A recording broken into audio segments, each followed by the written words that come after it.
오늘은 사실 촬영을 안 하려고 했는데 난립니다 아주. 새벽에 유튜브 동영상을 좀 첨가하다 보니까 SVB 파산 난리라고. 그다음에 그 뉴스 보니까 네이버 뉴스 보니까 뭐 여기 보시면 파산 공포의 월요일 오늘 세차게 내리 꽂겠죠. 그리고 여기 보면 뭐 여러 가지 얘기들을 하고 있거든요. 그래서 이거 관련된 얘기를 좀 드려야 될 것 같아요. 그리고 어떤 동영상 보니까 그것 때문에 지금 올렸는데 뭐 금리를 0.5포인트 올리면 난리를 칠 거다, 큰일 날 거다, 뭐 이런 얘기를 하시는 분이 있으셔서 저는 의견이 좀 달라서 그 부분을 하려고 이제 동영상을 켰습니다. 또 녹음기 동영상 촬영하려고. 그리고 일단은 우선 이제 미국에 이제 여기 보시면 얘가 시간당 급여 뭐 이렇게 생각하시면 될 것 같아요. 시간당 급여거든요. 근데 여기 보시면 전월 대비는 감소했는데 전년 동기 대비는 아직 감소하지 않고 오히려 반등했습니다. 그 다음에 일주일간 일하는 그 평균 시간은 오히려 약간 늘어나고 있어요. 추세 패턴이. 그래서 미국 고용시장이나 혹은 일자리에서 일하는 시간 자체가 아직 눌리지 않고 있거든요. 식지 않고 있거든요. 그래서 연준 입장에서는 이제 고용 부분에 대해서 조금 민감한 상황이기 때문에 금리 인상을 해야 되지 않을까라는 생각을 하고 있습니다. 0.5포인트. 하나 좀 더 보면 한두 개. 이게 비농업 부분 고용이거든요. 20만 건 정도 늘어날 거라고 생각했는데 31만 건이 늘어났고요. 전달 같은 경우는 18만 건 정도 늘어날 거라고 했는데 51만 건이 늘어났기 때문에 사실은 고용 부분이 아직 식어 있질 않아요.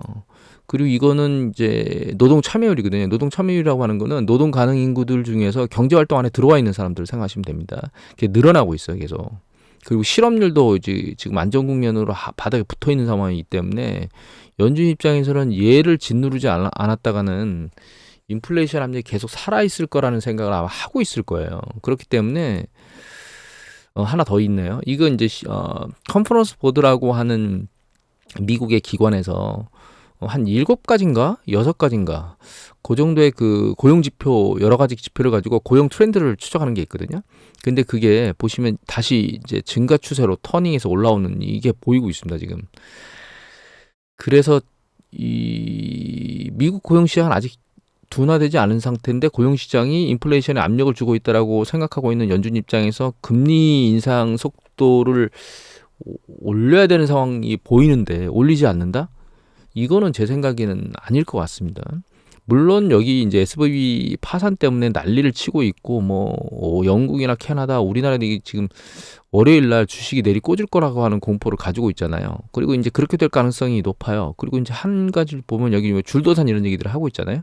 그래서 세부적인 걸 하나 들여다보면 이 기사인데 이 기사는 연합뉴스 기사입니다. 그리고 김동호 기자께서 3월 10일 날 올린 건데 다른 행위 인수하도록 해달라고 투자자들은 외치고 있고 이제 줄도산 같은 것들이 우려되고 있다는 얘기도 나오고 있고 민주당 중심으로는 예금 이제 구제해주자 이런 얘기를 하고 공화당을 반대를 하고 있거든요. 근데 여러 가지 얘기가 나오고 있는데 중요한 건 여기 보시면 12월 현재 SVB의 총 예금 중에서 예금 보호 한도 25만 달러가 넘어가는 게 이게 95%나 달한다고 얘기를 하고 있고 그 대부분이 스타트업 상황이기 때문에 물론 개별 단위로는 굉장히 큰 기업이 아니죠. 스타트업은 고용 숫자가 적을 거기 때문에 다만 그럼에도 불구하고 95%라는 숫자가 요거를 넘어가는 금액을 못 받아가는 거잖아요. 그러면 운용자금이 안 된다는 뜻일 것이고 그러면 이제 실리콘밸리의 많은 스타트업 기업들이 상당히 어려워지거나 대량 해고, 파산 뭐 이런 것들이 이어질 수 있겠죠. 이거는 사실 원하지 않는 방향일 거예요. 근데 이거보다 더 중요한 거는 여기에 있습니다. 밑에 보면 이런 얘기가 나오거든요. 이게 훨씬 더 중요합니다. 여기 보시면 미국의 16위 규모의 은행 SVB에 예치해둔 예금이 예금 보호를 받지 못하면 비슷한 규모 이하의 은행에서 신뢰가 떨어질 수밖에 없다. 뱅크런이 발생한다는 뜻입니다. 뱅크런이 발생한다는 것은 금융시장에 굉장히 큰 충격을 주게 될 거고 주식시장은 세차게 내리꽂을 거예요. 금융시장의 그런 불안정성은 주식시장뿐만 아니라 채권시장, 하이힐드 채권이나 이런 쪽도 또 난리를 치게 될 거고 그런 상황이 발생하면 사실 주식시장이 요동치는 게 문제가 아니고 하이힐드 채권으로 자금을 조달하거나 은행에서 자금을 조달해야 되는 기업의 입장에서는 자금 조달이 안 돼요. 은행이 자기가 불안하기 때문에 자기가 살아남기 위해서 가게나 기업 쪽에 신용 창출을 급격히 줄이게 됩니다. 그거는 경기 수축을 급격히 하게 하는 거거든요. 그러니까 연준 입장에서 얘를 해결하지 않고 그냥 가면 금리를 올리지 않아도 급격한 경기 수축이 야기돼서 인플레이션 압력이 줄게 될 겁니다. 자연스럽게. 그런데 그건 연준이 원하는 게 아니거든요. 급격한 경기 수축을 야기하는 걸 원하지 않기 때문에 연준 입장에서는 얘를 잡을 수밖에 없는 상황으로 가게 될 거예요. 그리고 여기 밑에 보시면 국제기금 수석 이코노미스트를 지낸 매사추세츠 공대의 그 사이먼 존슨 경제학자는 이런 얘기를 하죠. 사실 지금으로서 모든 선택이 나쁜 선택이긴 한데 문제는 구제금융 확대를 원치는 않겠지만 이를 시행하지 않으면 예측 불가능한 대규모 뱅크런이 직면할 것이다. 이거가 요 경고를 했죠. 하라 이런 뜻이에요. 말씀드렸듯이 뱅크런이 중요한 게 아니고 뱅크런이 발생하면 은행이 지살겠다라고 그 대출해준 가계와 기업의 목을 조를 거예요. 그 얘기는 결과적으로 가계와 기업의 파산을 야기하게 되죠. 그게 경기 수축으로 끌려가기 때문에 뱅크런이 상당히 위험한 겁니다. 그래서 연준에서는 어떤 형태로든 이걸 잡으려고 애를 쓸 수밖에 없어요. 그래서 말씀드렸듯이 아마 상황을 지켜볼 것 같긴 하거든요. 할 것 같거든요. 오늘이나 내일 상황 지켜보고 뱅크런 상황이라든가 금융시장 요동치는 걸 지켜보고 이제 나서서 뭐 재무장관인 제닛 옐런은 당연히 한마디 해야 될 거고 제롬 파월 연준의자도 나와서 한마디 하게 될 거고 가장 좋은 방법은 여기서 얘기한 이 부분일 것 같아요. 예금을 상위 4개 은행에 분산 제치한다.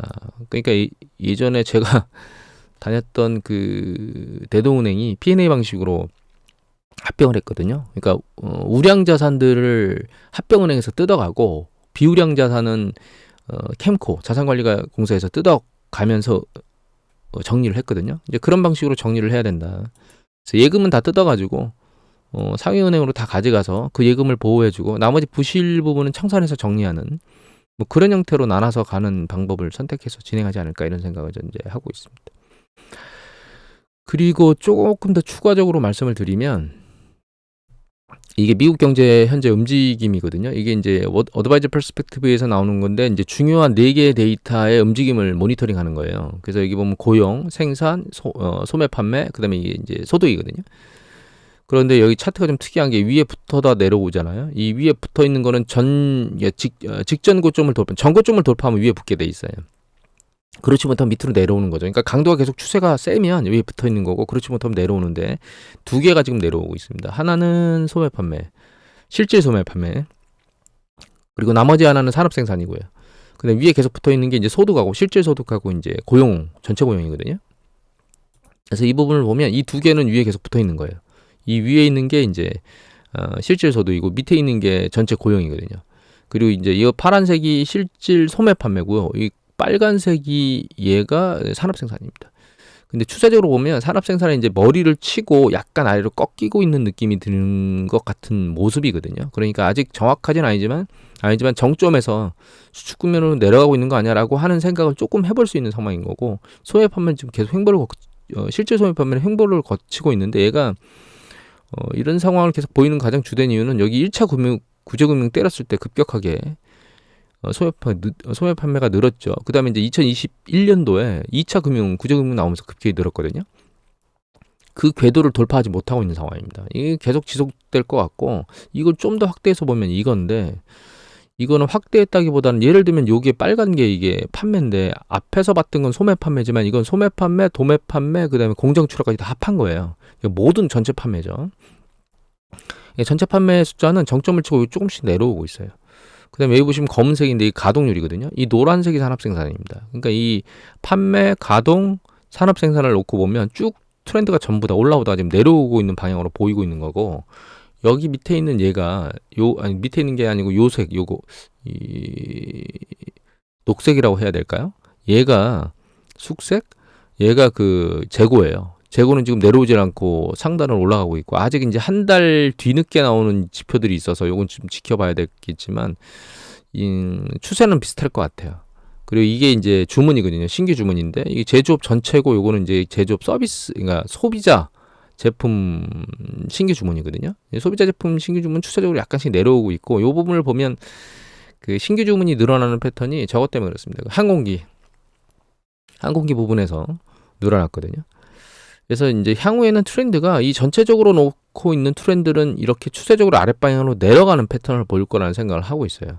그리고 그런 패턴으로 지금 가고 있는 것 같습니다. 다만 고용 부분이 센데 고용 부분은 제조업보다는 서비스업 부분에서 센 패턴을 계속 보이고 있거든요.